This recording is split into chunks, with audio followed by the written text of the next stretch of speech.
This is Chicago. Doors open on the left at Chicago. Welcome to Chicago. Welcome to Chicago. Welcome to Chicago. This is Chicago. Doors open on the left at Chicago. Welcome to Chicago. Welcome to Chicago. Coming from the 606 Media Studios, this is the TCSF podcast with Big Z in the house. We got No Sweat Serg, and we got JC Dynasty Fantasy Football Guru. What is up, fellas? How you guys feeling? Feeling good. No complaints here, but I'll find something to complain about later. Give me a little bit. I'll give you a lot to complain about when it comes to Chicago sports. Episode 177, the What If episode, is brought to you by 606 Media, true Chicago sports fans, and us, Serg, JC, and me. We sponsor our own shit. That's right. So, definitely go follow us on, we got Facebook, we got IG, we got TikTok. What else we got, Serg? Is that it? I believe so. Oh, well, whatever streaming program, right? That we have podcasts. Yeah, or Apple. So if you're watching us here, you can listen to us, our audio version, on any of the podcast services. And if you're listening to us, yes, we do have a online channel. Yeah, it is 606 Media, and you can find us right there on YouTube. So if you want to watch our beautiful faces, you can do that. So let's just get into it. In this live episode, the Chicago Bears look towards the future and the big what if, including coaching staff and draft possibilities. The Chicago Bulls Ring of Honor is spoiled by the last dance and blow large leads back to back with Zach back in the lineup. So I don't know if that's the common denominator. The Blackhawks signed some help after our boy goes down with a broken jaw, and the Chicago baseball hot stove is heating up on both sides of town.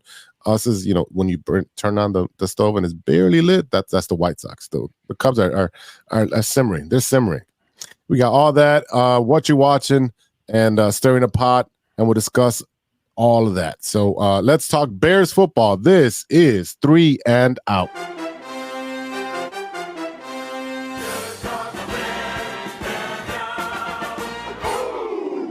That's right, bear down.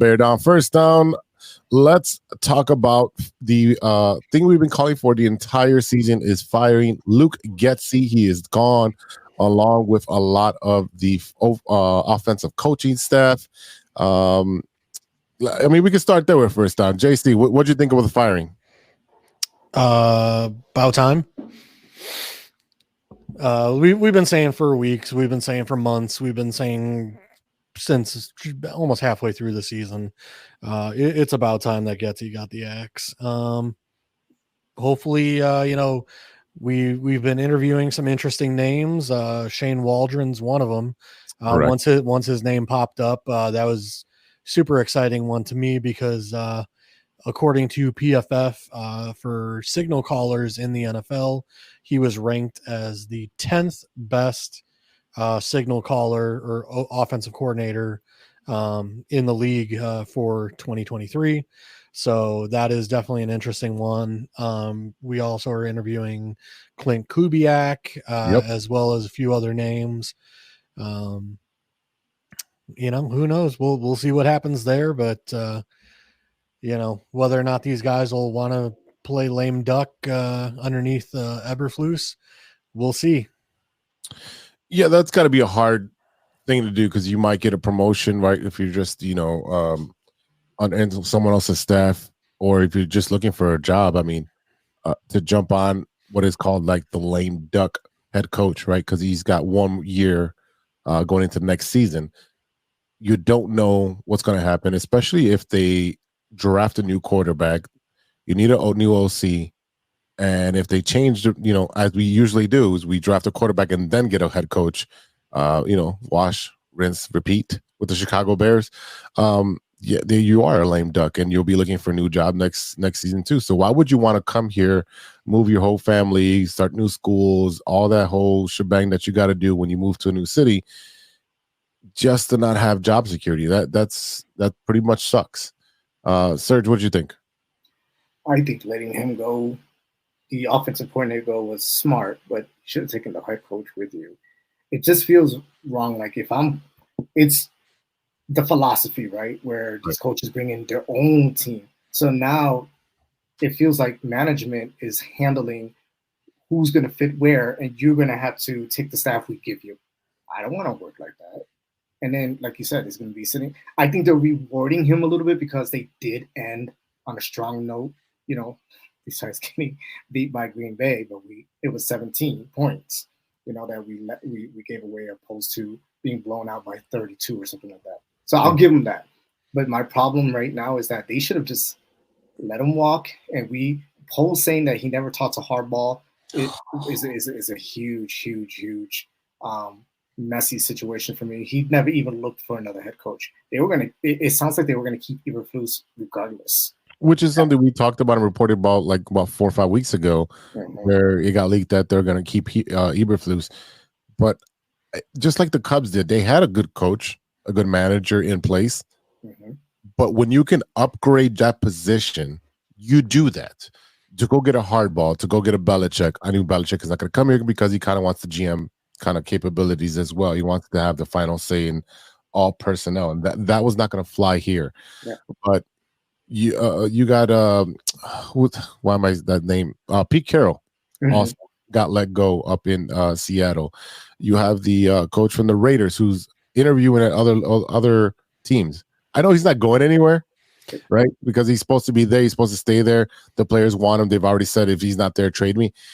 He's interviewing in Atlanta, and I know me and Serg talked about this a little bit off air, where the NFL has that rule where you have to interview at least 2 candidates of color and so forth.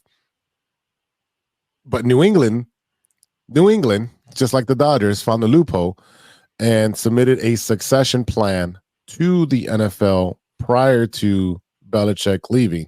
They said that this is our guy going forward. We're going to transfer everything to him. He's been here forever. He's the new successor of Bill Belichick. So they circumvented everything by finding something in the NFL CBA to be able to do that, or whatever their laws are. But you've got a lot of moving parts and a lot of great coaches that are on there. Mike Vrabel as well. I was going to say, Vrabel to me is the one guy that, you know, if the Bears were to look somewhere else, Vrabel would be the guy for me. Well, I'm sorry, Jesse, go ahead. No, it's just his team plays extremely hard for him, you know, and like I said, even though Tennessee, you know, you go look at their roster, they really don't have any talent, you know, really at all. Treylon Burks has been a bust. You know, I know they had DeAndre Hopkins, but he's in the twilight of his career. You know, you got Will Levis coming somewhat out of nowhere, but I mean, literally, you know, Henry, twilight of his career, you know, like you just go up and down the roster at Tennessee Titans and it's just not good enough. You know, they're a declining elder team and it's just not good enough. So like, to me, Tennessee's got to go through a whole rebuild. So, you know, Vrabel gets, you know, unfortunately he gets the blame because the GM traded away AJ Brown when he shouldn't have, when they told him not to. So, you know, to me, like Vrabel is a great coach. He would have been one of those options I would have never seen coming. But to me, like if he was the Bears' new head coach, I would love it because he always has his players playing extremely hard. And like I said, you sit there and go, well, their roster kind of sucks, but yet they're still beating teams that they shouldn't be beating. So, you know, meanwhile, the Bears can't do that. So. Yeah, and that's fair. And I apologize. You guys can say age discrimination. Please forgive me. Like I say about the presidency, we need younger. So you got these dynamic teams that are winning. I'm going to take Texas. I hate to say this. C.J. Stroud looked like a stud this past weekend, but look at the coach. Yeah, I sent you guys the little snippet of. He went 11 for 16, but we had 3 touchdowns and almost 300 yards. Look at the Raiders. Look at all these teams that are actually finding some sort of success. It's just not the quarterback, but you're finding success through the coach when he's already played it, or he is he's just a younger. Belichick is not going to cut it. Don't stop trying to sell me on Belichick. Stop selling me on the Seahawks, Carroll, because I don't want the old man or the dated minds. I want the younger minds that are coming here, the faster, quicker, and the same kid who came to Denver and put the Von Millers and the slimmer, faster, quicker on the line. I forgot his name, but he went back to, I believe he went back to the Patriots. What's his name? The offensive Josh coordinator. McDaniels. Boom, that guy. He came to Denver. Yeah, but Josh McDaniels. I mean, he had the mind. He's just not head coach material. No, he's offensive coordinator, nothing more. I mean, he's shown that in Denver and now the Raiders. He is not a head coach. He's not a head coach, but he is a good coordinator as far as younger, faster. Because guess what? Like 2 seasons later, what did they do? They winded up winning it all because off the line he built. Yeah, but at the same time, you look at, great. He was a great offensive coordinator with Tom Brady. I say that about Belichick all the time. But you take Josh Daniels away from Tom Brady, and he's a nobody. He's mediocre at best. Yeah.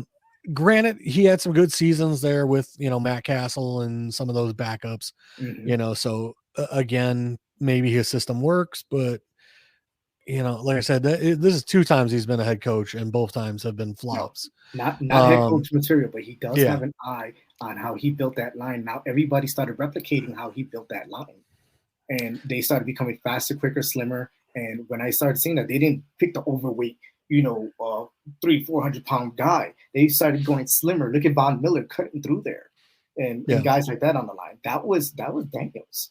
And I'll give him credit for that. I hate that I'm not a Bronco fan. I live out here in Bronco country, but I'm not a Bronco fan. But I did notice that, and I'm going to give him his flowers for that. So I think Serg is on the Josh McDaniels for OC for the Bears.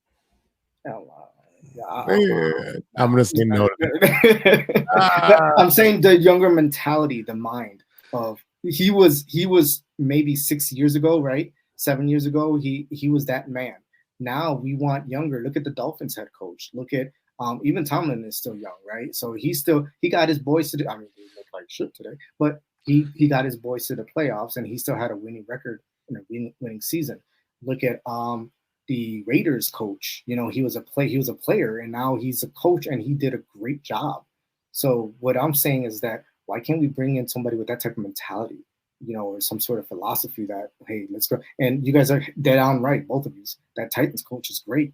I wouldn't mind having him either. Yeah, my argument, Pete Carroll, I mean, he's a young 70. I mean, he's out there running around, throwing balls. I mean, he's Legion of Boom, like I said, I mean, Pete Carroll, I don't know that I would necessarily want him as head coach, but hey, you know what? If like we had the conversation of, if Flus is going to keep making the play calls on the, like as a defensive coordinator, as well as being the head coach, bringing in a possible assistant head coach, right, would be a beneficial, thing. So, again, maybe you bring in a Pete Carroll to be an assistant head coach, or, I don't know how you want to phrase it, a senior executive, defensive, mentor to your head whatever. But you get them in the room, you get them in the building, you give them some special name or special title, just to get them in the room. As for Belichick, listen, I would love to have you as a defensive coordinator, but if you want GM duties, I'm sorry. Pass. Nope. Pass on that.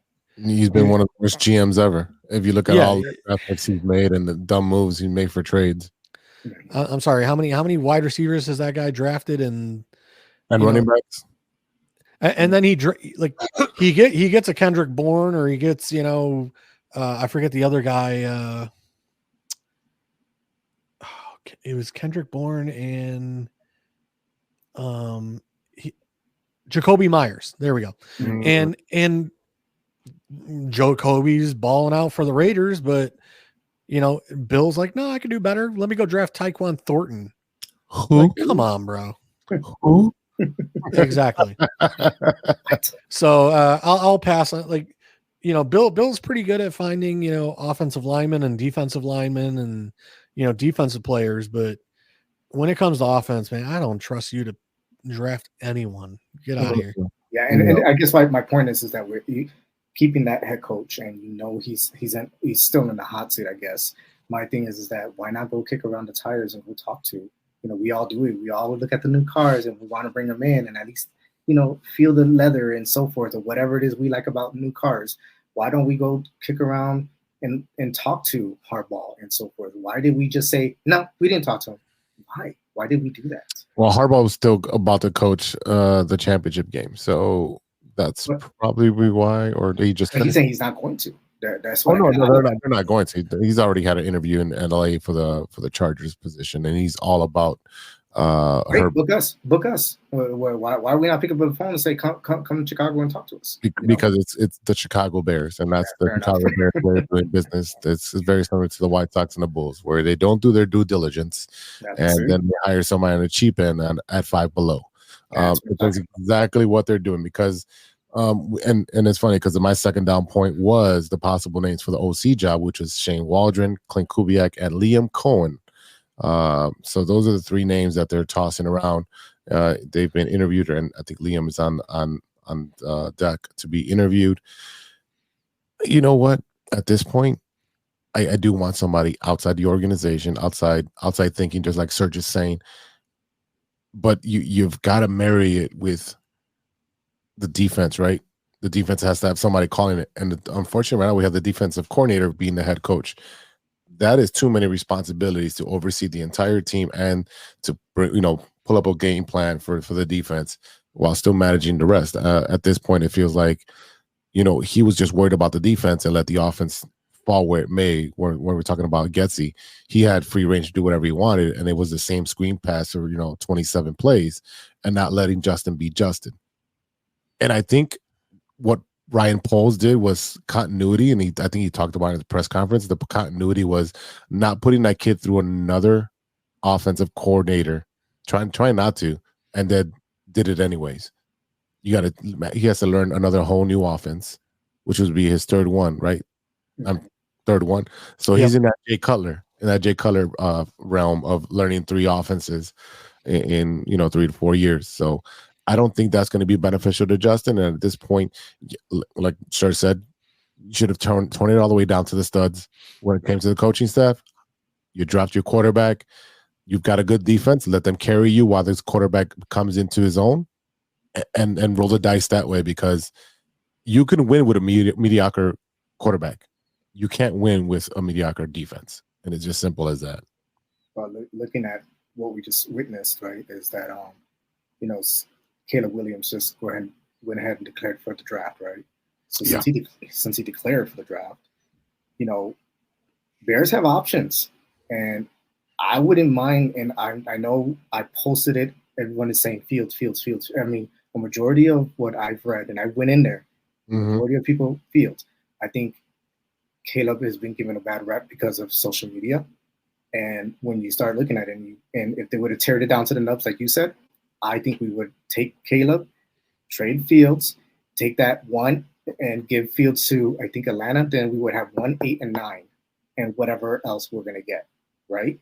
And that's what I've been reading all day. This is what I've been focused on, is that why not just go ahead and trade him and take that 1, 8, and 9? But everybody's hung up on, well, Fields will eventually get it right. I think his football IQ is so low that he'll never get it right. So, and to your point, I wanted to ask JC this. Can this team win next year with Justin as a quarterback and Marvin Harrison as a second wide receiver and maybe a small upgrade on the offensive line? Can they win? Absolutely. Because, again, you get a better offensive line, upgrade the running game a little bit. You've already got Roshan there. You've got, Herbert there. Yeah, we're, Devonta Freeman, we might be able to re-sign him. I don't know what it would cost to re-sign him on another 1-year deal. So to me, like, those three running backs would be perfect. You upgrade the offensive center in the late second to early third.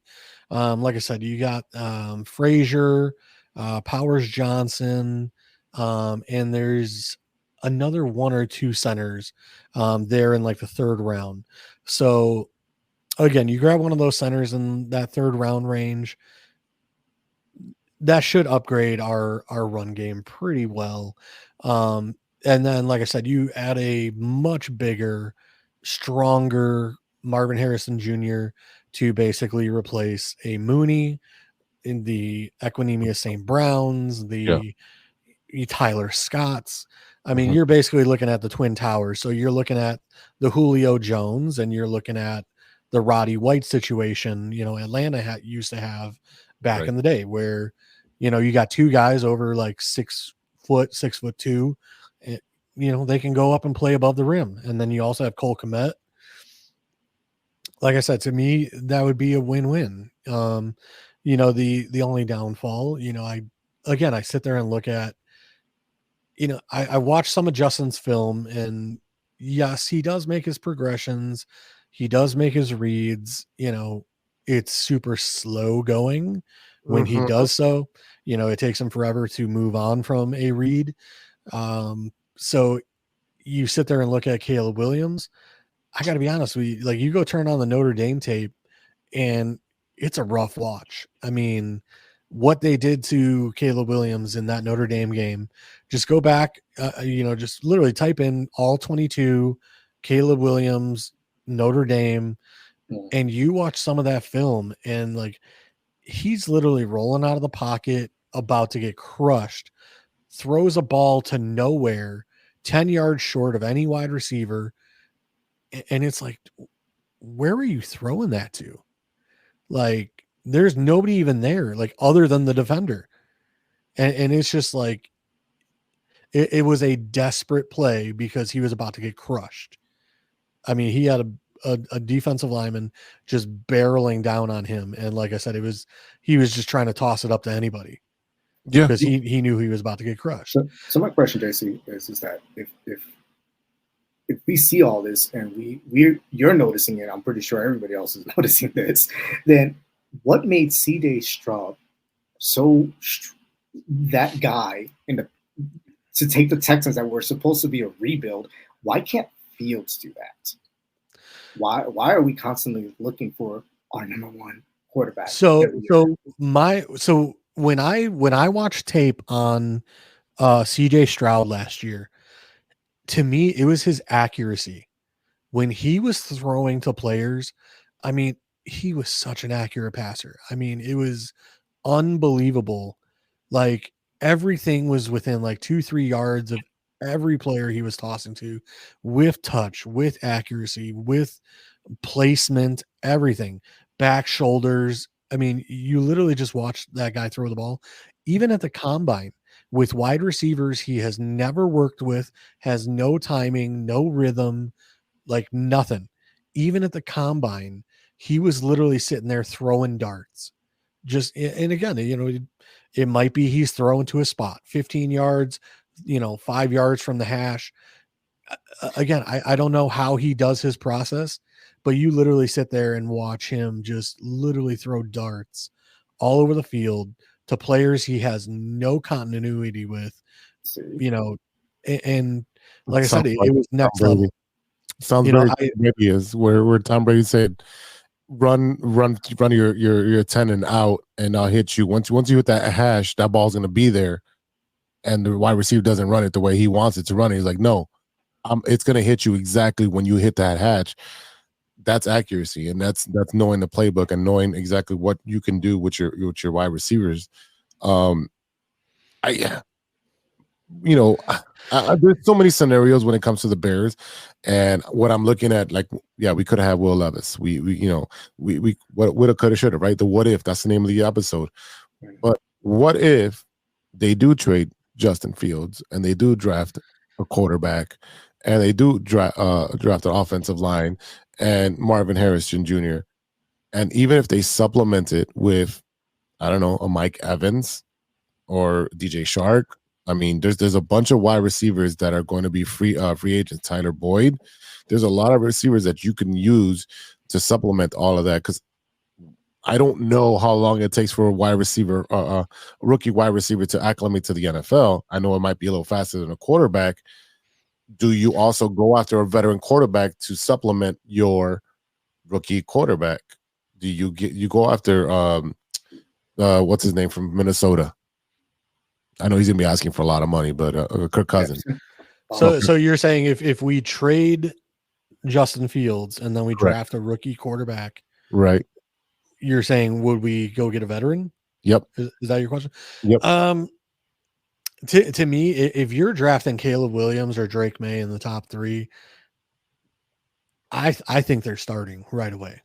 Okay. Now, if you draft a Bo Nix later on in the first, Bo Nix I think is going to have to sit a year. Okay. Michael Penix, I think, has the ability to start year 1. Okay. Just because, I was doing some work for my business on the side over the weekend. So while I was doing that, I had some all 22 film running in the background. So I like I said, I watched a little bit of Caleb Williams over the weekend. And then I also watched a little bit of Penix.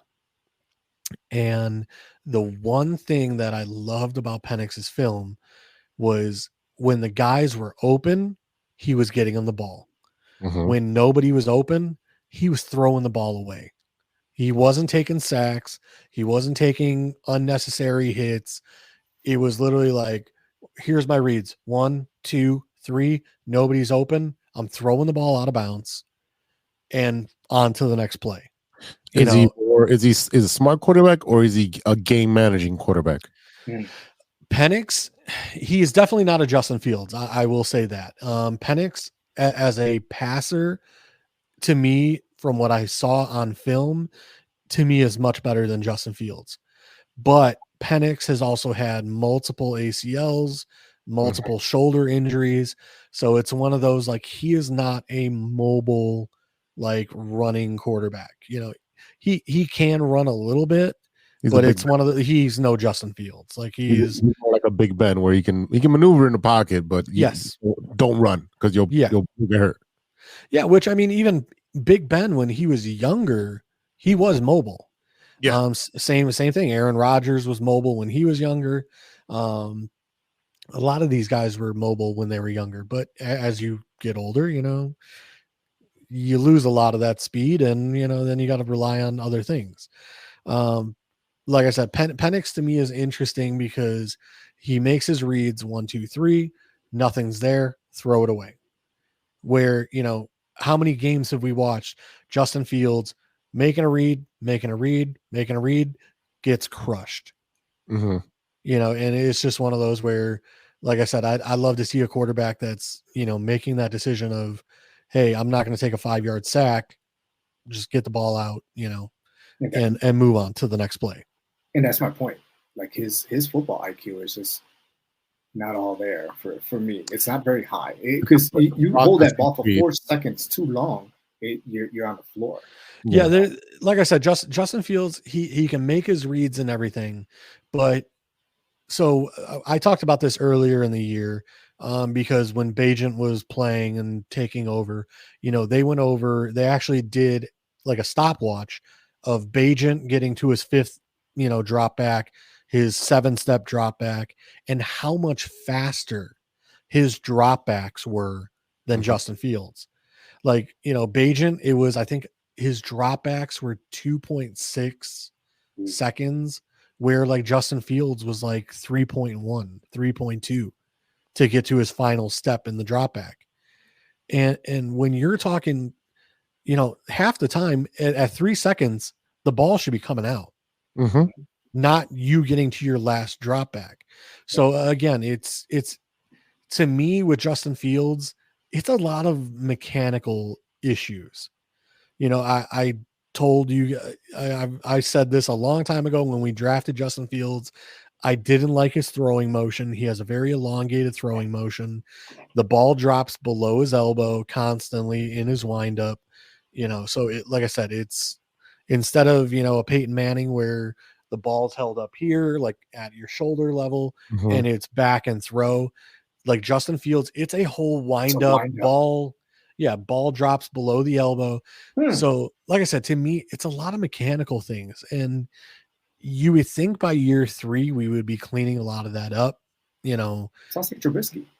There's so many QB gurus. There's so many whatever quarterback coaches.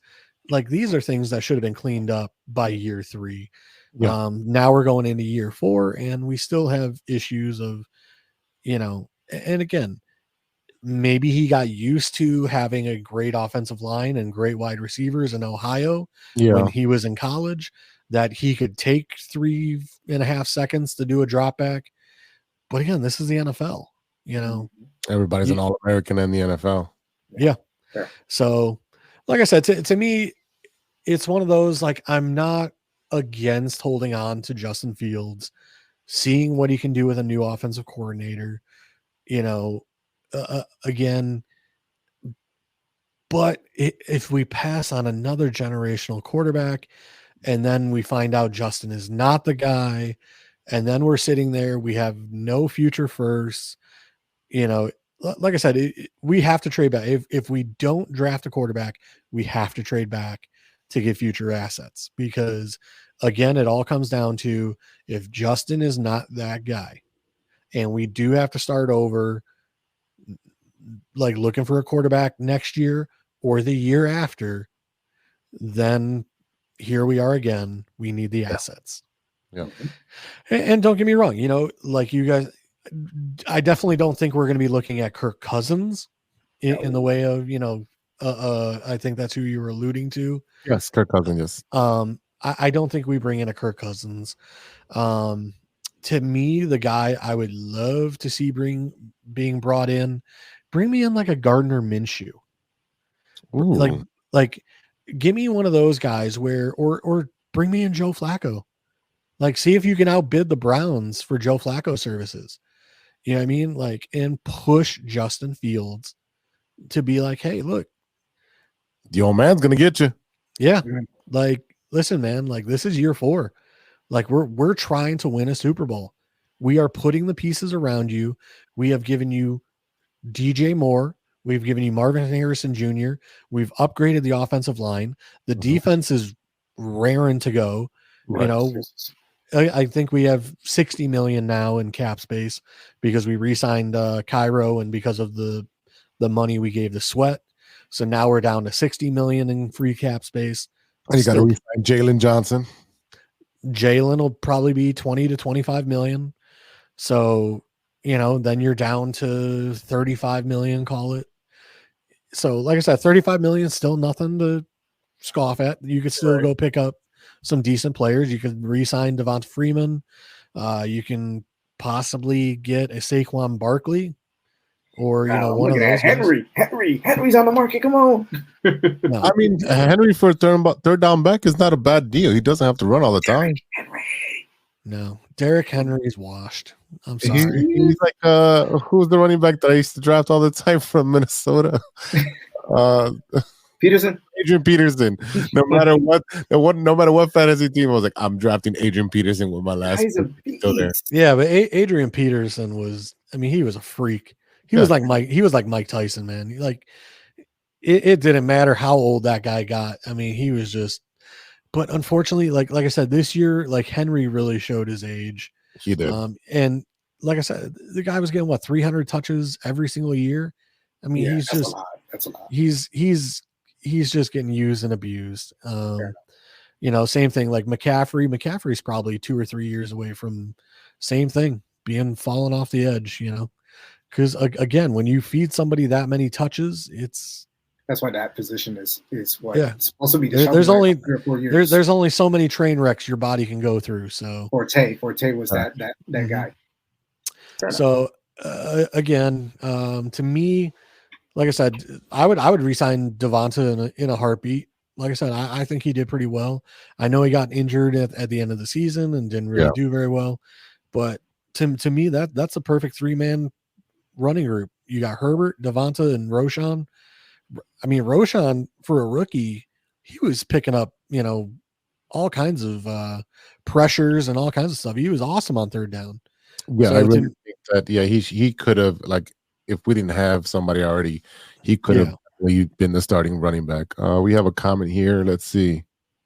Just to wrap up the Bears segment. Sorry to cut you off, Jason. It says, if the Bears draft the quarterback with the number 1 overall pick, and most likely MHJ will be off the board with y'all. No, because you can still draft a quarterback if we trade down. We can still trade down and draft a quarterback and go ahead, Jake. Yeah, I think the question is if we take Caleb Williams at 1 and MHJ is gone, Yeah. who do we like at the number 9 pick? Oh. I was thinking Neighbors or Dunze. What do y'all think? Maybe So I'll be honest with you, Beto or Neighbors, I believe will be gone to Arizona. So if we take Caleb, I think MHJ is taken either by the Patriots or Arizona. And then Neighbors will not make it past the Giants. And then Odunze could potentially be taken by the Titans. So like I said, there are multiple teams in the top 7 that need wide receiver help desperately. So I could see all 3 of those guys potentially being gone before we pick at 9. It all depends on whether or not the draft hype of these wide receivers takes off or, it continues to, be stagnant. For the Bears at 9, my personal opinion is move back at the number 9 spot I was just about to say that. and build up more draft capital. I would love to move into the 10 to 13 range because even at 10 to 13, you are still looking at one of the top 3 edge rushers. You got Jared Verse, you got Latu, and then you have Turner from Alabama. Those 3 edge rushers in that 10 to 13 range. Even if you wanted to move further back than 13, there's another edge rusher, Chop Robinson. I believe he's from Purdue, or not Purdue, Penn State. I believe he's Penn State. Chop Robinson is another guy that's going to go in the first as well. But to me, like I said, if you're taking Caleb at 1, I really still think at 9 we need to be looking edge rusher across from Sweat, and then I'd be looking at like a T Higgins or one of those guys in free agency, DJ Chark. One of those guys in free agency would be my personal way I think we would go, because to pay an edge rusher in free agency, yeah, Burns will be out there, Daniel Hunter, but right now it's really early to call because it's also, you got to see who gets franchise tagged, who gets, there's a lot of moving pieces, but if we were to stay at 9 again, I don't think either of any 3 of those wide receivers are there. And if Odunze is there at 9, I still would lean edge, just because, again, I feel like we can potentially bring back a Mooney or, bring in a T Higgins or one of those guys in free agency. Yes, there's a lot of wide receivers in free agency. You got Pittman, you've got Randall Cobb. I know he's a little older. Braxton Berrios, Mike Evans. Mike Evans is at the top of the list. Curtis Samuel, Tyler Boyd, DJ Shark, Agnew. You got Paris Campbell. Let's see who else. Clayton. I mean, then you have guys that could be cap casualties, such as Hunter Renfro. Yeah, some of those guys. So lots of moving parts. Yep. Like I said, I think it's too early to call, but like I said, at 9, I do tend to lean towards looking at edge rusher. Yep. I was thinking the same thing, JC. I was thinking about what Greg Bragg said when he was with us a couple weeks ago. Yeah. And I thought about if you trade it and you slide back, then, but if you just trade this one and slide it, go right back as well. And yeah, Bragg's actually, if you go look at his Instagram, he is very high on Turner. I haven't watched any tape on a lot of these rushers yet, but I know, like I saw, he's pretty high on Turner on Instagram. All right, well, I think we can punt our Bears segment until we have some draft news or any breaking news. But this is going to be the last Bears 3 and out for a while until we get till JC gets his knives sharpened for the draft. That's just Christmas, really. Like I said, I'm starting. I watched like I said, I watched a little bit of all 22. Like I said, it not nearly enough because usually like I'll go watch, like I said, Caleb Williams Notre Dame game, then I'll go watch this game, that game. Like I try and watch multiple all 22 film games of people before I make decisions. But like I said, that Notre Dame game, it was a rough one to watch of Caleb's because, like I said, he was making some really bad decisions, really bad plays, and it's like, okay, if this is him at his worst, Wait till he gets to the NFL and gets rushed like that. He's in a panic. right? But at the same time, it's one of those. You watch like some of the other stuff that he does because he can make some very quick decisions and he can make some very like he sees things on the field like as it's happening. And like I said, some deep balls where his first read is supposed to be over here, but he recognizes the safety is rolling down into the box and he's like, oh, I got this. And next thing you know, it's a 30-40 yard touchdown. But again, I need to watch. I definitely need to get back on it, and I need to watch some more film. And like I said, I'll have some updates in the next couple weeks. Sounds good. All right, y'all. We'll be right back with the loop after a word from our sponsors.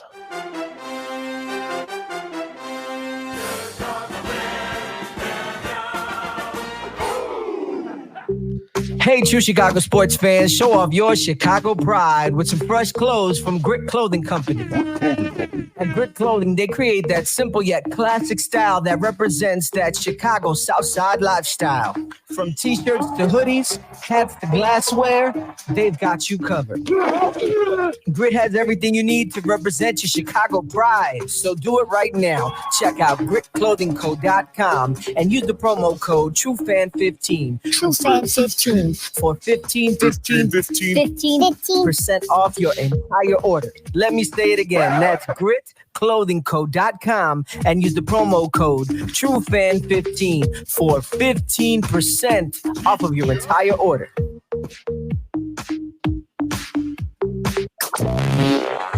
Hey guys, it's Steven. And this is Sean, and you are listening to True Chicago Sports Fans. Don't forget to listen to No More on the Weekend. New episodes on Monday. You can find us anywhere you listen to podcasts. Yeah, so we're going to go do a couple of shots. So let's kick it back over to Big Z.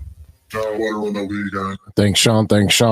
Welcome back to the TCSF podcast. This is The Loop, our Chicago sports roundup where we keep you in the loop. We're going to start with some Bulls basketball. I think they're playing right now on MLK Day. And, all right, that's enough. I can't play test. YouTube will block it. Bulls, before we start getting into gameplay and numbers and all that, this past week, the Ring of Honor was celebrated last Friday against Golden State. You had the 96 Bulls. You had, every old school Bull there. They honored Dennis Rodman, Scottie Pippen, Michael Jordan, Steve Kerr, John Paxson, everybody, a lot of players, right?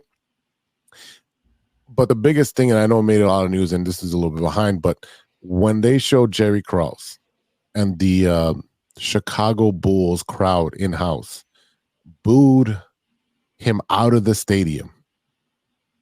And then after they make the announcement, they put the screen up, they say Jerry Krause. Then they say, oh, he constructed so many 6 championships and so forth. And then they pan down to his widow as she is being rained down by boos.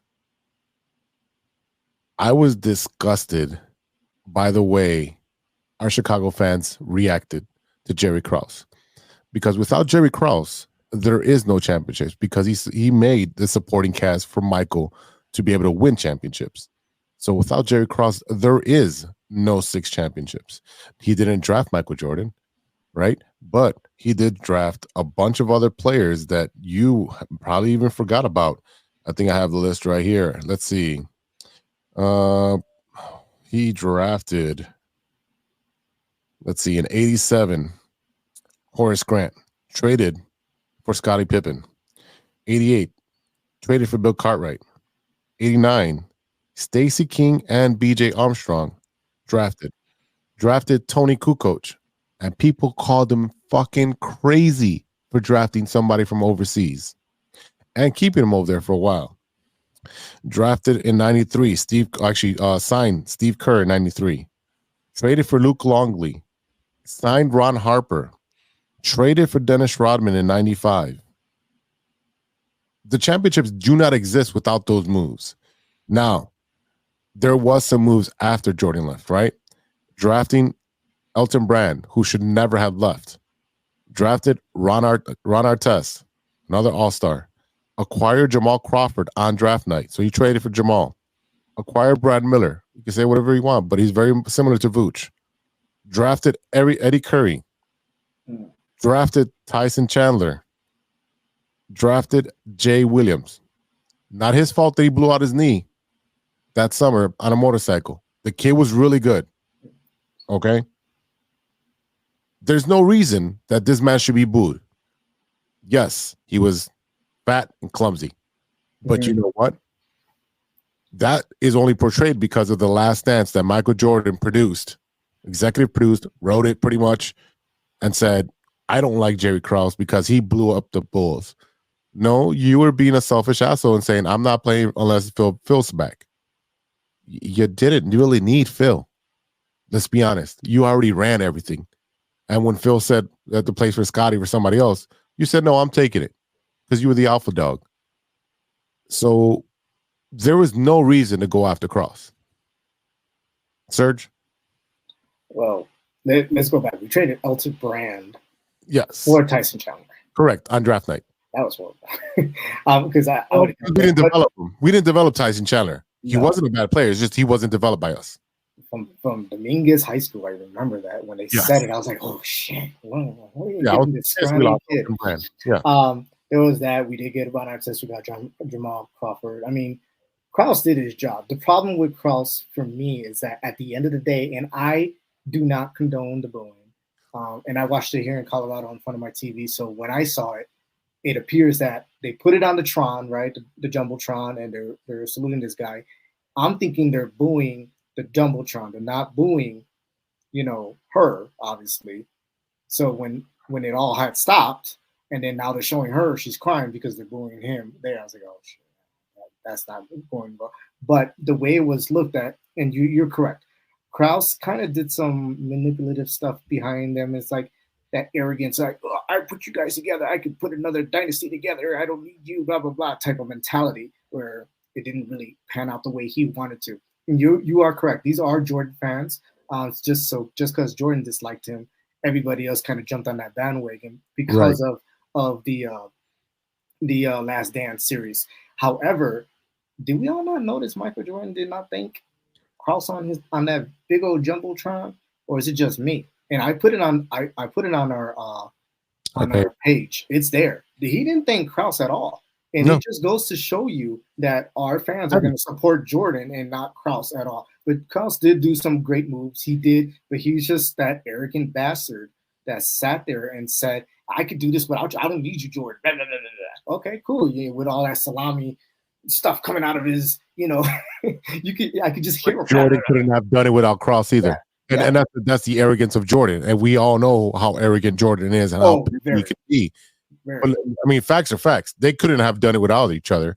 Nope. I mean, and you have Krause who put in Phil Jackson after firing what is this? I'm drawing a blank. After firing their coach, right? He's like, oh, he's gonna be on your bench, and essentially he was your replacement. Yeah.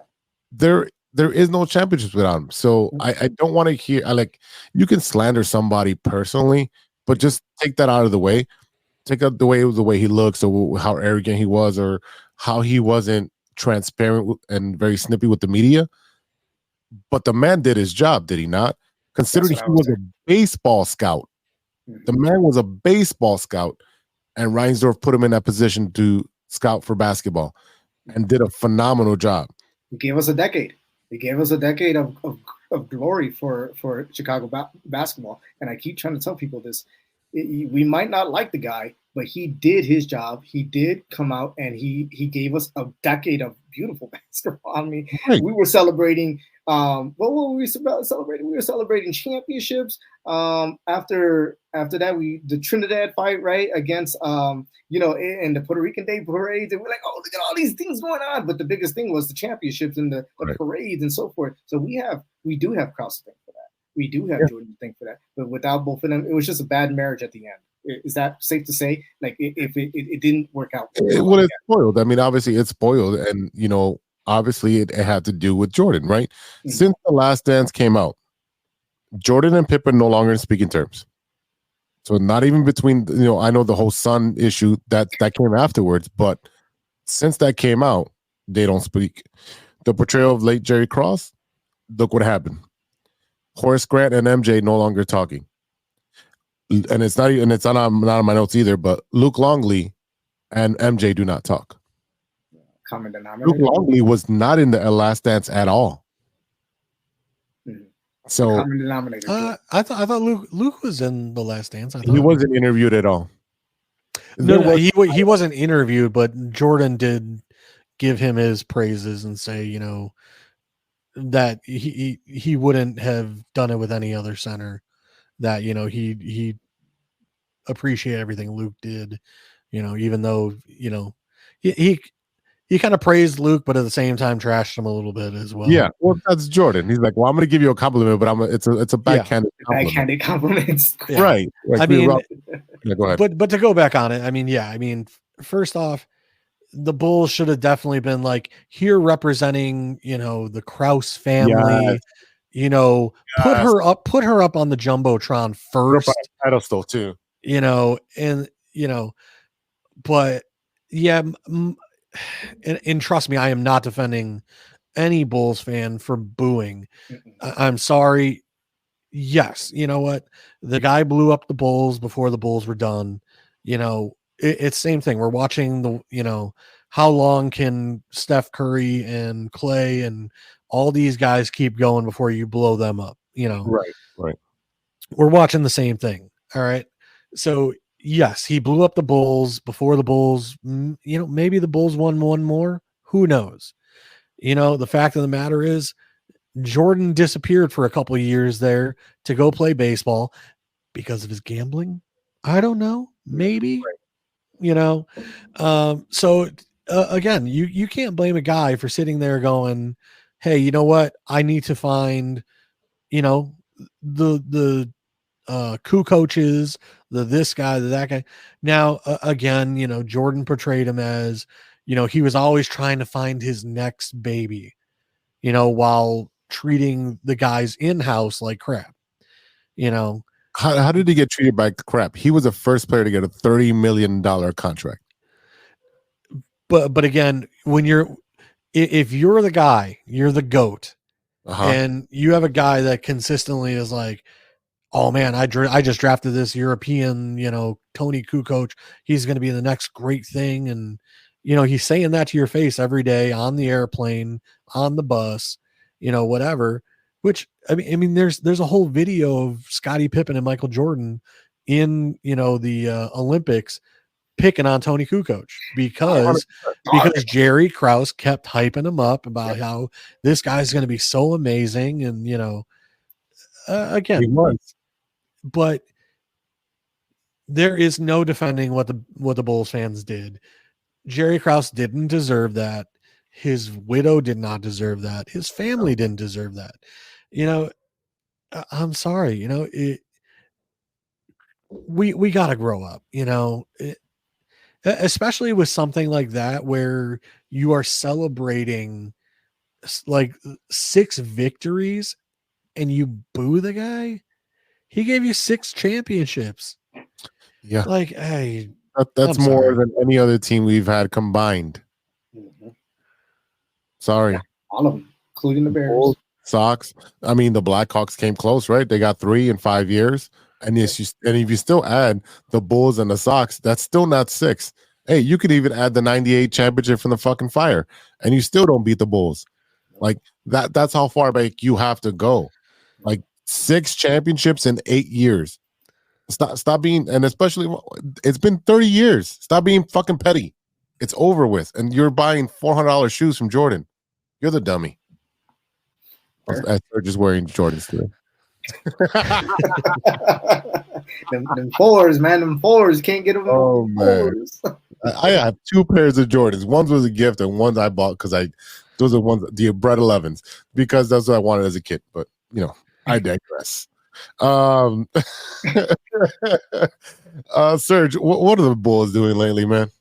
They I'm kind of stunned because I thought they were gonna do poorly when Zach came back, because they were gonna be nostalgic and just stagnant and so forth. But actually they've been pretty decent. I believe they won the last 4 or 5.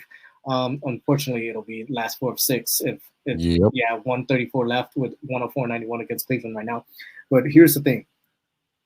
It appears that Lavine had the man in the mirror in a moment, and he has gone out there and played the way we wanted him to play. Now, he is not a point guard. I'm tired of him forcing those weird passes where he goes in and he just tosses it over, he overthrows everybody and so forth. But you can see that he is just actually trying, to be a different type of player. And his numbers have shown. His rebounding has gone up. His assists has gone up. His points have came down a little bit, but that's because he's becoming a little bit more well-rounded player, and he's just forcing things that he's not used to doing, because he doesn't play a true point guard. So when he's going in and you see him getting ready to do whatever he does to either take the foul, he just throws a pass way over Cody White's head, or he's throwing it over to Vooch on the corners, and he's just doing too much. But I do salute him for trying to fit into what they were doing before he came back. And I do, like you would say, give him his praises and his flowers, because he's actually trying to be a better player. And maybe he had that man in the mirror moment, that epiphany where, like, you know what, I was wrong. And maybe I need to play Donovan's way, because he wasn't doing it before. The way these guys were playing when he was gone was the Donovan way, because this is what he bought from the other team. The younger players just, moving it, being very active and moving without the ball, not stagnant. So I'm going to give him a lot of, not today, but I will give him a lot of credit to him changing his ways, swallowing his pride, and being a very, very good sport about being a well-rounded player. Yeah, to back up your statement, that Lavine's averaging 16.8 points, 7 rebounds, 6 assists in 35 minutes since his return. He's shooting 49% from the field, 37.5 from three-pointers, and posting 3 straight games with 7 or more assists. So he's playing into the offense. The problem is that him playing into the offense is definitely affecting the rest of the players. As you've seen with Golden State, Billy Donovan did not use his bench correctly. You got, what is his name? Jesus. Javon Carter, I barely even saw him out there. He plays great defense and he can shoot the 3, and he wasn't out there in the second half at all. We have a rebounding machine and we're not using him. And that's what we're lacking. Vooch is not a guy that boxes out very well. He's just around the rim and very big, and can grab a rebound when it's super easy to do that. But Drummond is the guy who's getting his 2020. Like that Drummond has more 2020 games than Shaq. That's telling you something right there. All right, Drummond is the dog, and I know we posted on the page, like, should he be starting? Yeah, he should be. Yeah. Sorry. I need somebody to rebound, because the Bulls miss a lot, especially if they're not hitting those threes like they weren't hitting them today against Cleveland. This is the result. We're back to the old Bulls who do not rebound and just chuck up shots and run ISO ball. And this is the result. They're losing by 15, I think. Oh, yeah, 9 of 32 3-pointers tonight. 9 of 32. So, which means it's a very Steph Curry influence offense. If we're not hitting our threes, we're going to lose. Right? And you're not built that way. You have one player that can shoot the threes, and if he's off, it's ruining the whole thing. Zach Lavine, another one. He has to be a catch and shoot. He doesn't set up for that. And also, like, he's being not as assertive as he used to be. So he's not going to take all those threes now, because he's going to play into the offense. He's very hesitant now. We know DeMar's not taking those threes. He takes 2 a game. Who else is going to take threes? Io? Io's very streaky. White. Well, I mean, Kobe White. That's your only offense, Yeah. and that's sad. That's sad because right now Lavine doesn't drive to the basket and finishes. He passes right back out, like you said, and that's not what your job is. Drive to the basket. If you get up in there, great. If you get fouled, even better. It's not hard. I don't care if you miss, but if you create a foul, you put them in penalties. Now you're shooting free throws. You can hit free throws, but they're not playing team basketball, man. Now that he's back, they're not playing team basketball. I'm sorry. He is only playing because he wants to get traded out and increase his value. That is the only reason he is into the offense, right? Into Billy Donovan's offense. I guarantee you that's all bullshit. I guarantee you that is all bullshit. He's there to increase his trade value so he can get out of Chicago and go be a Mountain Dew celebrity, because that's what he is, right? To be fair, they won 4 out of 6. To be fair, at least he's trying to be a team player right now. I mean, what you do after you leave the Bulls, that's on you. But right now, and to be triple fair, Cleveland Cavaliers always have our number because I'm sorry, you have a faster, stronger, and more. Their squad is way better than us. Donovan Mitchell has 34 points. We traded marketing over there. Yeah, marketing developed over there, and so I'm sick of the same thing with the Bulls, the Bears, every Chicago team that doesn't develop in house. Maybe not the Blackhawks. The Blackhawks do develop in house. But every single team does not develop in-house, and it's really, really pissing me off at this point, being a Chicago fan, especially when you being a White Sox fan. So much potential on these trades that you get and these guys that you sign, and they don't develop. Yeah. Well, the killer for us today is 34 points, Mitchell. Everybody else, 12. Wade, Allen only had 10. You just 16 for Levert, Merle, 15. The one who killed us was Mitchell. But if you let Mitchell have his points, so what? Shut down everybody else. Mitchell can score 50, but if you shut down everybody else, but that's the thing, the Bulls don't play that type of defense. Ooh, don't shut anybody down. You have one guy, Caruso, and he's made of glass. He's always on the floor. I mean, he must have a magnet on his ass because he's always on the floor. Yes, I get it. I love his intensity. I wish I could have 5 of them on the court. But the matter of the fact is, he is very brittle. And just like the Bears have all these assets, the Bulls don't have assets. You've got to trade what you have while it's hot. Get assets for the future because this team is not going anywhere for the next 3 years the way it's going. Yeah. And right now, what they did today to Rosen is I'm sorry, he's kind of like falling back on it, all his stats. So right now today he only has 6 points. 6. That's it. You kidding me? No, he had 38 minutes. No free throws. There goes another parlay. Fair enough. He had 0 for 1. I'm not even gonna go there with you. 0 for 1. 3-pointers. No free throws. Zach Lavine, no free throws. Caruso, no free throws. Vooch, no free throws. Am I reading this correctly? 0 for 0, 0 for 0. The only one who had free throws in our starting lineup tonight was White, 7 for 9. I think and the team 12 for 16 free throws. 7 for 9 was White, 2 for 4 for Drummond, and 3 for 3 for DeSumo. We didn't have any free throws today. So your 3 all-stars had no free throws, which means they're not driving to the hole and getting fouled. No. Donovan Mitchell, 8 for 8 for free throws. Allen, 2 for 2, and 1 for 1 on Merle. So I guess they were calling it fair both ways because they didn't call barely anything, and they went 11 for 11 for free throws. Of course. That's how you win games, making free throws. There you go. JC's like, yep, I've been telling you. Listen, I was not the best free throw shooter, when I played basketball. So I can't say nothing about free throws. Fair enough. All right, let's talk some Blackhawks. The other team on the Madhouse on Madison, we got the Chicago Blackhawks. I mean, they've been losing, but Yeah, I was gonna say, is there much to talk about? Connor Kind of Bedard still. hard. Well, I did read an article today that Bedard, they're trying to convince him to stay off the ice because Good luck I with guess he is just like so antsy, like not being able to be on the ice that he keeps trying to like find his way out onto the ice, and they're like, dude, just go sit down, go like just chill, and it's like, but I would I can't, I want to. Can't help So it. Can't yeah, help it. But you No, know what?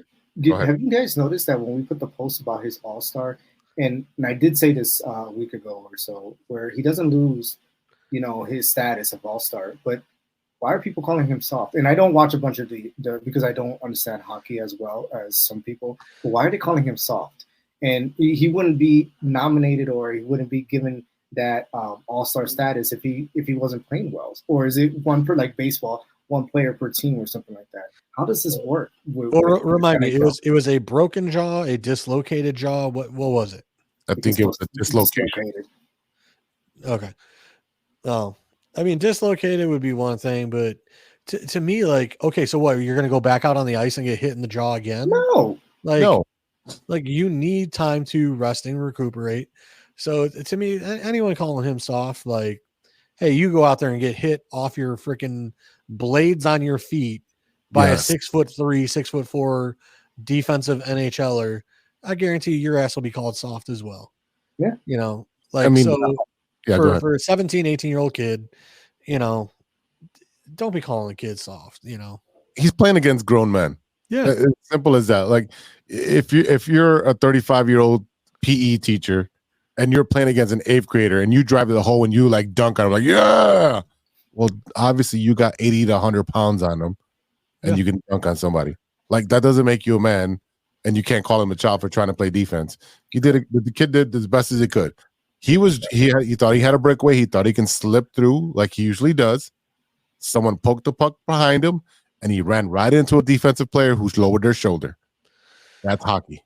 Yeah, like I said, I mean, I would love to see him if he can do the skills stuff at the All-Star game. Would love to see that, but like keep him off the ice, man. Yeah, keep him off the ice. Well, again, like a skills challenge, like he's not getting hit by nobody. He's right. shooting some pucks at plates that are attached to the net, or he's doing the fancy like score on a goalie, or I think they also do like a speed skate round where it's one player versus another who can go through the obstacle course the fastest. See him do something like that, fine, but no, definitely keep him off the ice. Keep him, from, re-injuring that jaw, until it's healed. But yeah. Other than that, I think they've been losing pretty much. So I don't know. Yeah, they keep losing much else to talk about.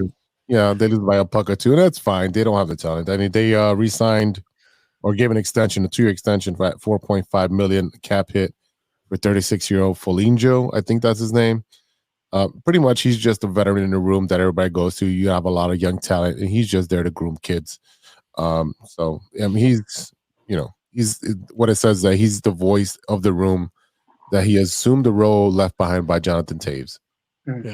Yeah, and I think that's the gentleman that was named in the article that I was talking about, where they were like kind of like trying to like tell Bedard to like calm down and just relax and like stay off the ice, because they kind of went to him and were like, "Hey man, can you go convince him to like chill out, convince your kid relax, to relax." Yeah, 100%.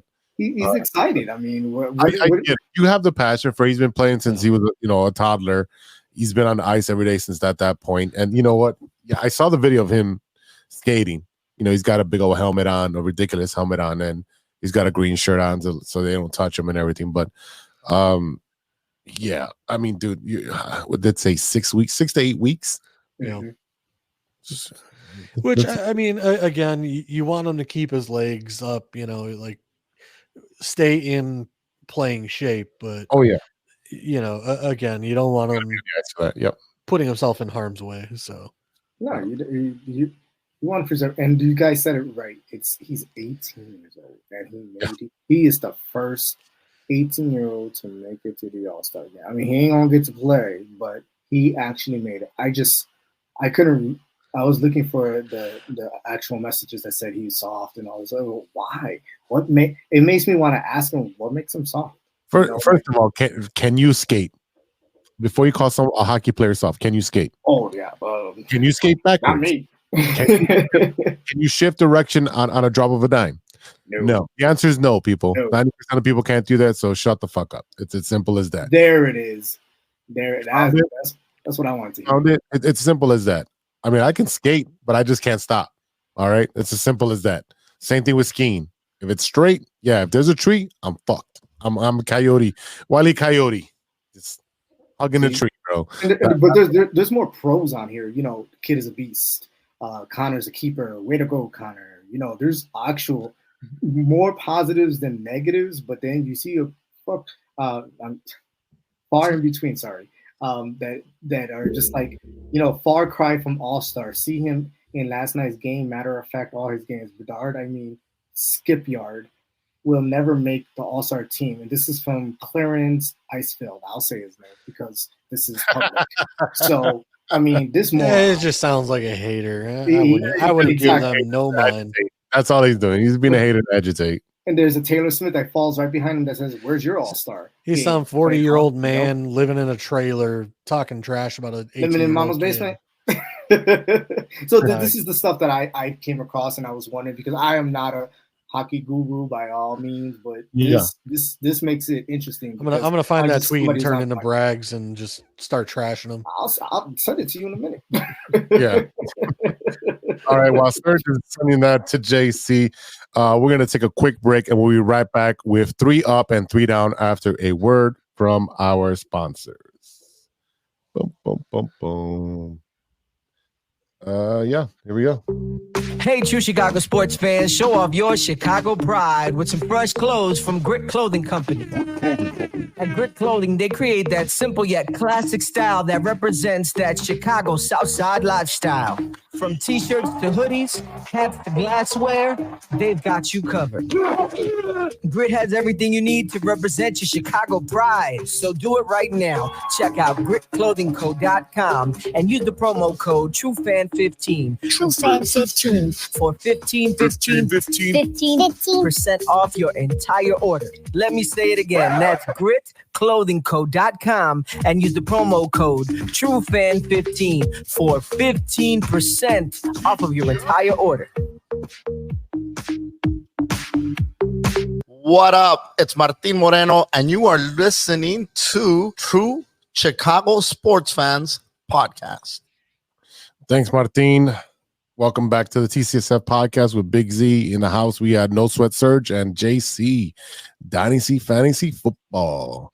Well, welcome to 3 up and 3 down. Oh, that's 3 and out. They all sound the same to me. I think I'll perplex him with my slow ball. 1, 2, 3. All right, boys. We've got Cubs news, and I'm gonna let the Cub fans take this one. So go ahead. Finally, there's some news, baby. The Cubs signed. Who did he sign? Shota Managa. He's a pitcher from Japan, and he was at the Cubs convention. And how excited are you guys that they actually made a decent signing, Serg? Sergio's going to be Sergio, isn't he? Okay, so go for it. This is your team. This is your time to brag, guys. This is not my team. I'm not going to brag because when I seen him pitch, I didn't find him that great. I didn't find him to be. I mean, he might come over here and do some stuff, but he probably is good for a relief pitcher. You know, he's probably. I don't see him in the starting rotation though. He's in your starting rotation. He's slotted to be your number 3 or number 2. I can't remember. You know what it reminds me of? You remember, and I know Fukudome was not a pitcher, but we bring in, you know, certain players from wherever, and there's supposed to be these great players, and they do nothing. Fukudome, nothing. And don't get me started. But this guy, I think he only lasted like 2 good innings if we get that out of him. I watched all his footage. He wasn't that great. I'm sorry. JC, what do you think? Oh, JC. Oh man, you're killing me. I'm not saying a damn word about this guy. First off, his press interview was excellent. It was one of the greatest. Yeah. Like that was great. Hey, Chicago, what do you say? The Cubs are going to win today. Like that shit was great. But to me, like, yeah, you're always hesitant. You're bringing in a guy who went against competition from another country. That, you know, Japan's baseball is so much different than American baseball. Correct. So you never know. But I mean, he does throw about 93 miles, 94 miles an hour. So decent velocity on the ball. You know, supposedly he's a big, like, setting up for, you know, balls in the dirt, chasing, you know, pitches. So like I said, we'll see what he does against, you know, big league talent. But you know, to me, it's just they signed someone. We're not just sitting there with the lights on in the bar no more. That they should have just signed us. I mean, if we're just signing, hey man, we signed a 7, okay? Like we can go home with a 7. Fair enough. Like you know, like I said, to be determined if they turn out to be a 5. But you know, like I said, we'll settle with you know, the lights were still dim at the bar and they looked like a 7. You know, I think we aimed so high that the Dodgers snatched what we wanted because we were confident that he was going to come over here, but it turned out he didn't come over here. So we're just scrounging for whatever we can get. We get the third best international pitcher, and when I watched him, I was like, oh shit. Hopefully it what he's done out there can correlate to out here, right? That's what we always say. But I think they do have an easy time because baseball is baseball. I think the language is usually the barrier. But again, it's $53 million over 4 seasons, and then there's options for 2 more seasons, right? Making it for a fifth season, for making it $80 million in total. That's a bargain in today's good pitching market. Okay, so that's fair. Especially seeing as there's reports that there was a team out there willing to double the Cubs offer. Right. So I mean, like I said, we could have walked away without him and been in the same spot we were. So yeah, and like again, I said, you know, to add an arm to and he's a lefty, I believe, as well. So like I said, you add a left-handed arm.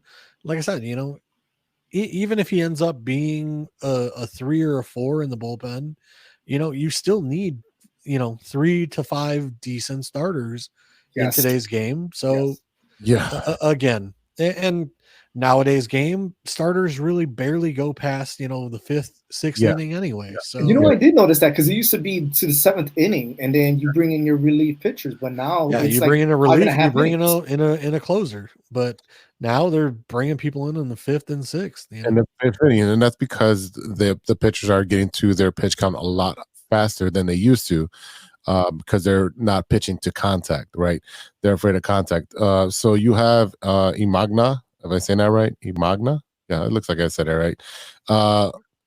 You also have Justin Steele, James Talion from the Yankees that you guys picked up. You also have Old Man Hendricks, and that's your 1, 2, 3, and 4. Who your 5th starter is, I have no idea. This has been the Cubs' downfall for a couple of years, is not having starting pitching. All right, it's as simple as that, not having starting pitching. Which I mean, they've been focusing on that in the draft, but I mean, again, if it takes these guys 4, 5, 6 years to, you know, make their way through the minors, you know, it doesn't really do you much good. It does. Well, the opposite of that, though. I thought we did have decent pitching starters. We had decent, but the bullpen has always let us down. So when we got to the 7th or 8th inning and we had a lead, we always blew it when we got to the bullpen. 2 years ago, you had the number 1 bullpen coming out of the All-Star break. Mm-hmm. Last year, your bullpen was iffy because of lots of injuries. So you had a lot of kids coming up the pitch. So again, and also your starting pitching was hurt a lot too because you had Stroman hurt. Wicks was hurt. Like everybody was hurt, and that happens in baseball, right? But you're Yes. looking at notable free agents: Jordan Montgomery, James Paxton, Hyun Jin-Roo, Blake Snell, Mike Clevenger, Zach Greinke, Corey Kluber, Mike Lorenz, Marcus Stroman, who just got picked up, Noah Syndergaard, and Brian Woodruff. That's as of January 10th, but I know Marcus just signed with the Yankees. Clevenger was a great pitcher for us. I would pick him up. I know he looks like he just walked out of the trailer park, but the boy can eat innings, and on a good team, he can be very motivated. So I would literally, if I was a Cubs, I would sign him for a 1 year with an option and see what you can do. Because right now you're in the window to win, but you're not in the window to win it all right now. Right? In the National League, you've got the Giants, who are always going to spend money to try to compete with the Dodgers. You got San Diego trying to compete with the Dodgers. You got the Dodgers competing with the Dodgers. You got Atlanta, right? And then you have the Mets, who spend money on a stupid scale. And then out of the Central, you'll have Milwaukee, who will set up they'll set up a little campfire, and they'll praise himself and put a little patch on her because the Scott's on her and all that shit. And then you have the Cardinals overtake them. And then the Cubs will make some noise. I don't think the Cubs are there to compete with the big boys yet. I think they're a year away. I think you guys not getting Ohtani made a huge difference, right? Now you have to go to plan B, C, D, E, F. We haven't even signed Bellinger again. I mean, Bellinger is just sitting there. The thing is that Cubs fans are like, oh, it's a sure thing. We're going to sign Bellinger. It's not a sure thing. No, it is not a sure thing. No, but even with the Cubs convention, I mean, like even the players were sitting there like, we need to re-sign Belly. Yes, like I agree. So, to me, like we keep hearing, the Cubs are looking at Cease and how the White Sox are being jerks to their crosstown rivals that they don't want to, lower their ridiculous. They asking price is ridiculous. They're asking for an all-star that's a starter, and they're asking for your top two prospects. And you should ask for a king's ransom for a good pitcher, for a really good pitcher that eats up innings, doesn't get hurt. That's what you're going to ask for. And if no one wants to pay it, I guarantee you, by trade deadline, someone's going to go down, and someone will pay the king's ransom, because there's no reason to have a great pitcher like him on here. Now, is it fool's gold because his velocity is down, the sweeping motion is down on his slider? Okay, I'm pretty sure somebody can fix that. But at the same time, he was up in the Cy Young conversation. So I don't think he'll go back to the Cubs. I don't think the Cubs are going to part way with a lot of those draft picks. And I don't think they'll leave anybody off the major league roster. So Cub fans, that's not going to happen. It's just not going to happen. Okay. No, I'm speaking. I know. I give you a hard time. I love Cease. I want him to stay here, but the problem is that why am I going to waste his outings? Yeah. He's going to end up pitching 3 good innings, and then he'll have a hiccup, and then we don't score, and we lose 3-1. Yeah, That's all right. Let's finish our Cubs segment. We have Kerry Wood and Aramis Ramirez are in the Cubs Hall of Fame. They were at CubsCon. They're very deserving. I mean, Kerry Wood should probably have a statue outside. I don't even know. I mean, the guy set records. He's a good guy. He's always been nice to me when I've met him. He still lives in Chicago for most of the year. Aramis Ramirez was probably one of my favorite Cubs during that era. He's a bad Ramirez era. Yeah, he's a badass dude. Let's see. I don't know. Do you have any Cubs news? Because I that's not my segment. Sign the number 4 international prospect. Oh, that's what did I say his name was? It's one of those names that you would expect in like a cartel movie. For Fernando Cruz or something like that. I think it is Fernando. Serg, I posted it on the website on our page. I'm trying to pull it up now. It is Fernando. Yeah, it's Fernando Cruz. There you go. Yeah, like I said, it sounds like a standard, bad guy character in, Bad Boys 2 or something. Fernando Cruz, like 17 years old, Dominican shortstop prospect. Yep. Okay. Kind You of won't- look a little skinny to me from the Hey. photo you guys posted. But Hey, Jason, if I sent you to the Dominican Republic with no money, you come back real skinny too, bro. hey, I didn't say it, brother. yeah, It wasn't me. I could lose a few lbs. I'm just Hey, saying. we all could, brother. We all could. Yeah, I think this is the international signing window that just opened up today. So you have a lot of teams that have been signing players. The Cubs and Sox each signed one player. I think the Pirates, Orioles, and some other ones signed two. But that depends on how much international money you have to sign.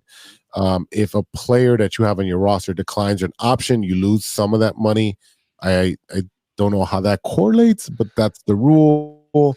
Listen to me. If as long as we walk away with a number 3, or number 4. I mean, You did. As long as the high prospects, I don't want number 50. I don't want number 25. No. But like, if we can walk away with number 4, hey, add him to it. Let's go.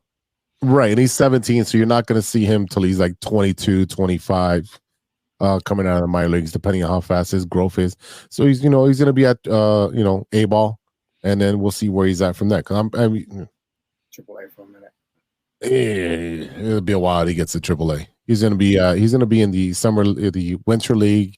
Then he's going to go to A ball, and then he's going to stay out in the Arizona league for A ball, and then go to regular A ball, and then that's how it goes. So The Chris Bryant treatment. Oh no, he's not that kind of player yet, man. We don't know what you got yet. You don't have no idea what you got yet. No. You all have enough players that should be coming up at Howard. That never panned out. Speaking of not panning out, the White Sox. Good segue there, huh? We talked about the Dylan Cease asking price. The White Sox are asking for the ace.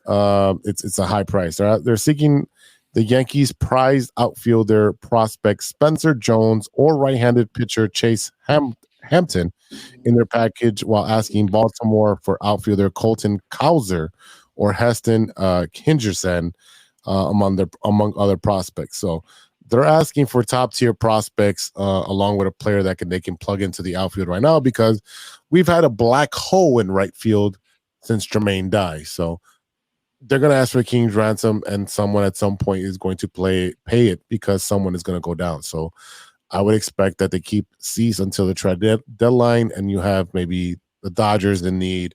The Rangers are going to be probably in need. You have San Diego might be in need. I don't know. One of the big teams is going to be in need because someone is going to go down. So Always says. Yeah. I mean, that's what you do, right? At this point, you're running a business. You're not really worried about winning, because the White Sox never worry about winning. The White Sox have signed right-hander Joe Barlow to a minor league deal. Barlow's 28, coming off a rough year, not too far removed from big league closer. He debuted for the Rangers in 21. Whatever. This is just a body. Essentially, that is just a body. They also signed catcher Martin Maldonado, who's going to handle the pitching staff. He's old as hell. I think he's 38. I don't think the knees are going to hold up every game. But he's there to teach. Essentially, we are the Kansas City Royals with old players and a bunch of kids, and not going to go anywhere. They signed also a right-handed pitcher, Chris Flexen, Chad Klug, Tim Hill, Eric Freddie, whatever. So they signed some players. Who cares? The White Sox expect to be the beneficiary of the number 1 international prospect. 17-year-old third baseman Eduardo Herrera agreed to a deal with the Southsiders today. Essentially, I looked at his a lot of his film. He's a big boy. And they had him playing shortstop, and they're like, "You're too big to play shortstop. You're not as mobile as you were when you were younger, only 17." So they already got him at third base. So essentially, this guy might be our first baseman in about 5 or 6 years, because once he starts eating that Chicago food, he's going to gain some pounds. So that's going to Portillo's. I was going to say, he looked pretty jacked in the photo that I saw of him. And yeah, he's jacked. And I saw. Meanwhile, you go look at the Cubs prospect, and it's like, Mac stole all your food at lunch, didn't he? That guy still eating ramen. He's a college student eating ramen. So, there's nothing to be excited in the White Sox. They threw out their promotional schedule. I'm like, okay, besides the Jimenez bobblehead and the throwback jersey giveaway, I thought that was pretty cool. It's I think the 93 jersey where it's the cutoff. I don't know if you remember those cutoffs. The Rockies had them. It was just like literally like a vest. Yeah. They're gonna give that away. Those are the only 2 games I'll probably go to. I'm not sure if I'm going to opening day, even though I've gone every year, but You'll go. You're not breaking tradition, are you? You know what? Just because it's good content and I can take my phone and microphones and ask people shit, it'll be good content. I'll go. The White Sox announced this past Thursday that they named Jim Wong as the new assistant general manager. Can you guess where we got him from? No idea. Kansas City. We're the Kansas City White Sox at this point. We have their managers, we have their coaches, we have their fucking players. They're all banking on resurrecting that Kansas City team that went to the World Series. Right. That was a few years ago. Wasn't it? Exactly. Yeah. Poor White Sox. Yeah, poor White Sox fans. That's exactly. We should jumbotron for thank you, Reinsdorf.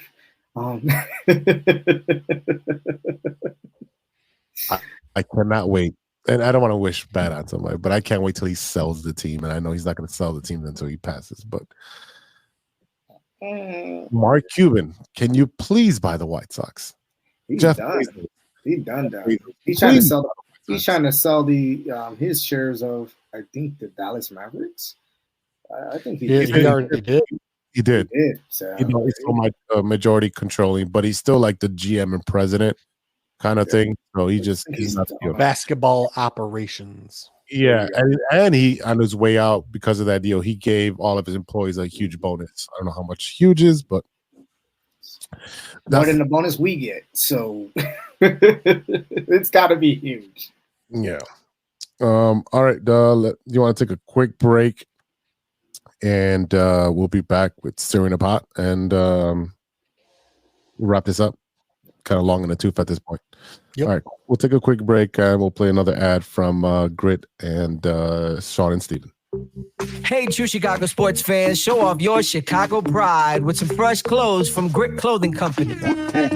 At Grit Clothing, they create that simple yet classic style that represents that Chicago Southside lifestyle. From t-shirts to hoodies, hats to glassware, they've got you covered. Grit has everything you need to represent your Chicago pride, so do it right now. Check out gritclothingco.com and use the promo code TrueFan15. TrueFan15. For 15% off your entire order. Let me say it again. That's gritclothingco.com and use the promo code TrueFan15 for 15% off of your entire order.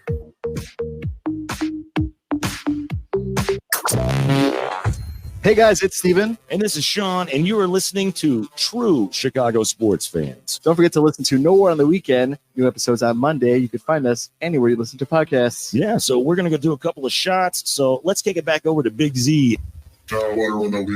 Welcome back to the True Chicago Sports Fans Podcast with Big Z, featuring JC, Dynasty Fantasy Football, and No Sweat Serg. Boys, it's that time again. Y'all know what time it is. It's time for Stirring the Pod. All right, gentlemen.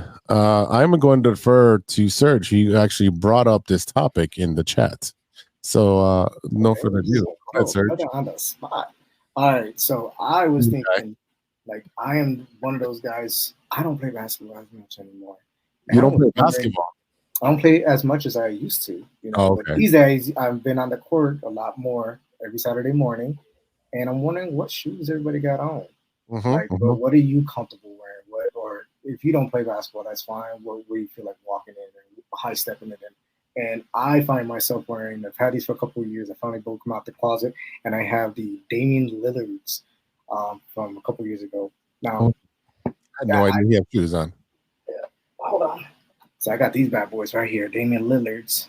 What brand is that? Is that these are Adidas? Yeah. No way. Yeah, there's Dame. There you go. Okay. So I've been wearing these bad boys.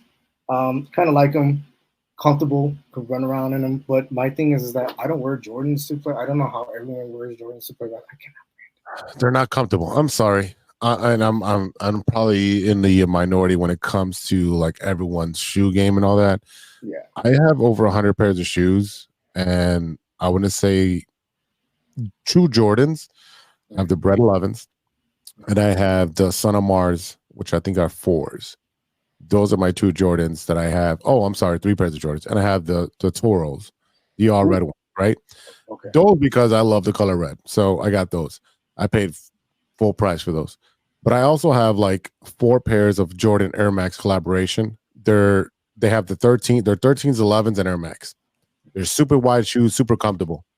Those are the only comfortable shoes that are Jordans that I've ever had. Every other Jordan, it's very narrow. The insole is very hard, very tough. I don't understand how, because I am a teacher and I see these all day. I'm like, how are you walking in these all day? They're not comfortable at all. And they would not be comfortable for a basketball shoe. That's why you don't see many people playing in Jordans, because they're not comfortable. So for me, myself, I mean, I love different types of shoes. I'm a New Balance guy most of the time. That's what I'm wearing at work. I have a pair of New Balance. They are New Balance collaboration with David Flunt's sunflower seed. So the insole has nothing but sunflower seeds printed on them. They're red, white, blue, and with a yellow outline. They have the sunflower seed logo on there. It came in a sunflower seed bag. It was phenomenal. I love it. I got the sandals. I got the shoes. I got the shirt. You know, that's my type of shoe. I do wear a lot of New Balance. I do wear a lot of Nike Air Max, whether it's the 90s, the 96, the 98s, the Vapor Max. Those are the type of shoes that are comfortable that I can wear on a daily basis. But Jordans ain't one of them. JC? Yeah, Jordans are Man, you're talking to the white guy that will wear flip flops year round. So I can attest to that. I can definitely attest to that. Man, catch me in some gym shorts and flip flops going to the grocery store in 32-degree weather, bro. I'm telling you. That's that PE. I own 1 pair of Jordans. They're low top whites, with the Nike swooshes are like one side's baby blue, one side's pink. Then the other shoe has like yellow, and then I forget what the other color is. But then the only thing is like it's they're Jordans, but the Nike swooshes are like 4 different kind of like Easter colors, if you will, like pastel colors. But the only reason why I went with them because they're low top whites. And like I said, every now and again when I do, throw on a pair of black jeans or whatever, I go with a pair of white low tops. Yeah. But other than that, I'm a New Balance guy, man. Like which New Balance? What New Balance are you rocking? Which ones? I don't even know, man. Whatever's cheapest, because I wear them at work, and like I destroy them. They get beat the hell up. It's one of those, as long as they're in that like $80 range and they got some good insoles, I don't care. Because they're gonna get trashed within a week. Yeah, I'm a big fan of Fresh Foam. The Fresh Foam ones. Yep. They're really comfortable, and then they have like the mesh outside. Really comfortable. They stretch a lot, so they're great. I literally have about 6 pairs of those. I wear them until there's no tread at the bottom. I literally wear them every day for work. I think one of my kids has the Kobe's. Like he'll wear Kobe, and I don't know which ones. Oh, okay. Like, he'll wear Kobe's, and the other one, and you're gonna laugh, but always has me laughing. Like he wears the SpongeBob ones, and they are a brand. I think they're Kyrie's or something like that, but they're SpongeBob. And they're 2 different colors. You gotta look it up. Gonna have to look it up, guys. There's like one is like a SpongeBob and the other one's Patrick, and one shoe is literally yellow. The other one's pink, right? I mean, those are Kyrie's, and I think they're they're basketball shoes. Basketball shoes. Yeah, so, those are the ones they hoop in. I've seen more kids wear Giannis's and Kyrie's and anything like that rather than Jordans. Anything but Jordan. I think they gonna. You go to a basketball shoe. I think Jordans at this point are not a basketball shoe. I think at this point they are a fashion statement more than anything, right? You to go to. I mean the last real like to me like basketball shoe Jordan made was the red and blacks. The what were they, the one with all his accomplishments at the bottom of them. The one that they were during the championship years. Yeah. I think when he brought back 45, Mhm. I think he was wearing them. It was all the but to me, like that was on the sole, on the bottom sole, it had all the yeah. But to me, like those were the last true basketball shoe of his. Everything else has been, like you said, it's a statement. It's You can't fault him for making so much money every minute based on billions. But like I said, like with me with gym shoes, like man, I'm more about like, I got some Pumas that are like a crazy orange. I got Reeboks that are American flag that I wear on like 4th of July or when the Olympics are going on. There you go. But like I said, other than that, man, like I don't care, man. As long as they're comfy and they fit and like. That's what I said in the chat. As long as you're comfortable and you can maneuver, but it's playing sports and doing workouts is huge. Oh no, yeah, 100%. Hurt right after. If you can wear one shoe from the 90s, not Jordan, obviously, one shoe from the 90s, which one would it be? Doesn't matter, basketball, baseball, whatever. What famous shoe would you wear? Famous? I always had Payless. So I you had what? Have famous shoes. I had Payless shoes. Well, I grew up I had LA Gear, bro. So that's. Well, we're saying that you can afford them now if you can bring them back. Like you can go back and get the Barclays, the pennies, the David Robinsons. I was gonna say for me it would be the pennies because I was a huge Penny Hardaway fan. Serg wants the Reebok pumps. Hey, you know what? give me the starter pullover jacket with the Reebok pumps. I'd be rocking that. Yeah, definitely. I was always I loved the Ken Griffey's. The high top baseball shoe with the big swoosh on the side. Yeah. I have the Naubuck ones. I have some gray reflective with pink on them. I still want to get the white with the Mariners colors. It's hard to get those. They'll still sell out really quick. But I've every single one of those shoes has been super comfortable. They're great for turf, obviously. The Deion Sanders and the pennies. Those are my top 3 shoes that I would want to get. Now I want to go get. Now that I'm old enough, now if I see those, you can afford it. Now now that I can afford it, I want to go get those shoes now. Isn't that a bitch? Yeah. I see people have a pair of Pippins, with the big air on it. My all white with the gum bottom. I do have a pretty extensive shoe collection. I just don't. I rotate them in and out. And I don't wear them all the time. But I forgot he had shoes. The Air Up Tempo 96. They were a variation of David Robinson's shoe because his shoe was all black, white, and that turquoise, and they just kind of changed it up and just put the Air on there on the side for Pippen. But otherwise, I mean, Pippen had an ugly shoe the one after that. But you hear it. All right, I think it's time to wrap it up, boys, so you guys can watch the rest of the football game. And all right, just before we wrap up, you guys, somebody explain to me what is dry January. Never heard of her. Didn't one of you guys like? I have a friend whose name is January. I don't know if she's dry or what. I don't know. Am I crazy? Was it not in like the group text that like someone said something about talking about dry January or someone brought that up. People were posting it like, "Oh, I'm not drinking. It's dry January." I'm like, I'm like sober October is what you all are talking about, right? Like sober October, dry January. I'm like, there's so many sports going on. I don't know how you. No, I can't do it. Yeah, maybe it was Steven that brought it up, and he's not here to. I mean, I put it in there because it was something a topic on my Facebook feed, and they're like, I don't know if I can. It is if you're feeling sober, or curious, or it's considered a dry January. Steps for success. So I just Googled it, and that's what came up.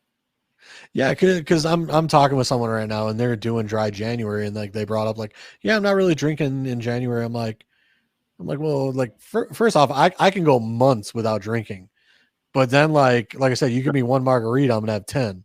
So, but it's one of those like if I'm not in a drinking mood, like I can go months without drinking. But like I've been kind of conversating with someone, and like they were saying like, oh, I'm not drinking wine, I'm trying to get healthy, I'm doing dry January, and I'm like, what the fuck is dry January? Yeah, I think it pertains to alcohol, but it here it says it's to help you break out of bad habits. So whatever your bad habit is, part of that New Year's resolution. I was gonna say that's just a New Year's resolution. Stop trying to sell me on new fucking slogans and bull. It's sober October in January. Okay, like stop it. Stop making it's a New Year's resolution. You just want to call it something. 2024, no liquor. It's not even catchy. Dry January, like it's not even catchy. Get out of here with that. Whatever it is. All right, y'all. Thanks for listening. Thank you to everyone that is watching and listening to our show. A big thank you to our sponsors, 606 Media, True Chicago Sports Fans, and Grit Clothing Company. Go over there and pick up a shirt. Use our promo code TrueFan15 for 15% off your entire order. You could also check out Sean and Steven's show, The No Water in the Weekend, available everywhere that podcasts are available. It's a Chicago-centric podcast. Lots of funny stuff available on Mondays. Shout out to Ronesh Panic, Serious Beats, and custom made for the beats we played on today's audio version of the show. Check out paniconthebeat.com for your moment merchant gear. And you can check us out on social media, whether it's on Facebook, it's on Twitter, it's on TikTok, it's on Instagram, True Chicago Sports Fans, or TCSF Pod on Twitter. Hit us up with a DM, follow, and share with everybody.